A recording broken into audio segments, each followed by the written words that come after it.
The UK government's application of an algorithm to adjust the grades of students who missed out on exams because of coronavirus looks like a classic case of algorithmic bias. As I understand it, the algorithm adjusted the teachers' assigned grade estimates, i.e., what the teachers thought the pupils would get after examination. This was done in the belief that the teachers themselves would be biased in favour of the students and give them higher grades than they would otherwise have got had they taken the exams. Why would the teachers want to give their students higher grades? That's partly because they might believe that the students were more capable than an exam might show, but also because all the incentives encourage teachers and school administrators generally to demonstrate that they're high achievers. Schools are ranked against each other in league tables that are used like marketing tools to attract the best pupils.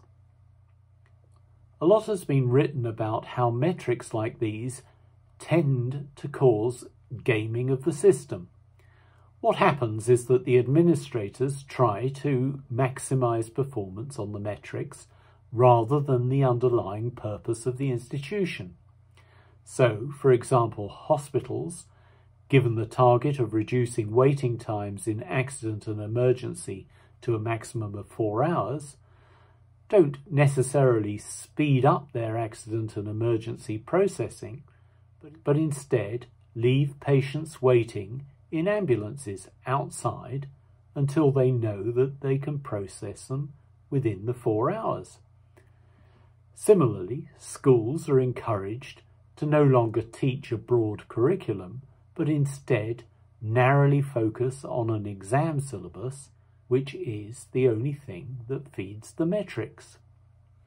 So perhaps the problem of human bias in giving pupils higher grades is actually an unintended consequence of a system that pits schools against each other in the first place.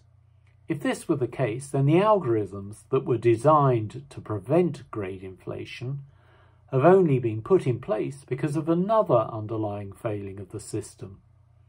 In other words, it's digging deeper and deeper into a hole that should never have been dug in the first place. Going back for a minute to the issue of algorithmic bias, the way in which it was done was to regrade the students on the basis of the historical record of the school. This meant that the students in historically poorly performing schools were downgraded, trapping them in their school's history, however hard the pupils individually had tried to escape it. Similarly, the pupils in historically well-performing schools would have their grades adjusted, or rather not adjusted downwards, baking in the advantage of them having gone to their particular school, even though they may not have warranted it on an individual basis. In other words, it has the effect of perpetuating the status quo instead of the already advantaged and disfavouring the already disadvantaged.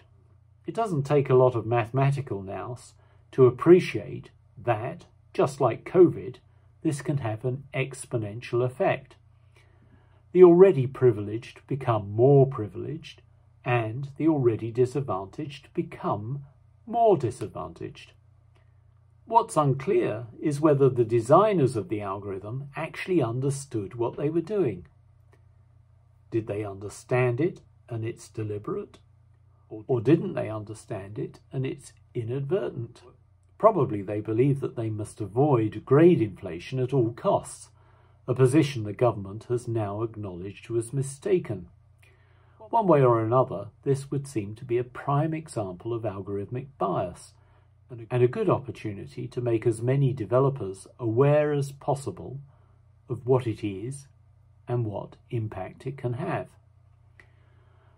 Returning to the underlying problem of league tables, quite apart from the gaming of metrics, another consequence is to create a homogeneous society in which the only differentiator is the ability to perform on a limited set of examinations.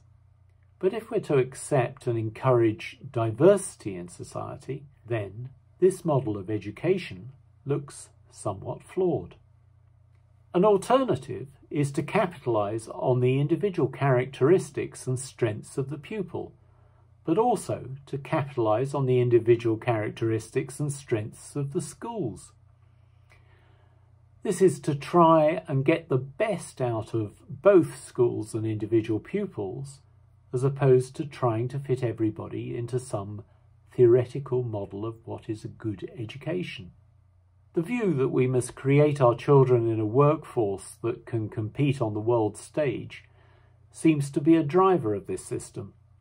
In the struggle to do this, we create massive inequality in society and arguments for programs like austerity, that the massive injection of money into the economy as a result of COVID makes a nonsense of. And what's wrong with being a distinct nation that values fairness, even if it is at the expense of playing the global game of producing more and more material goods?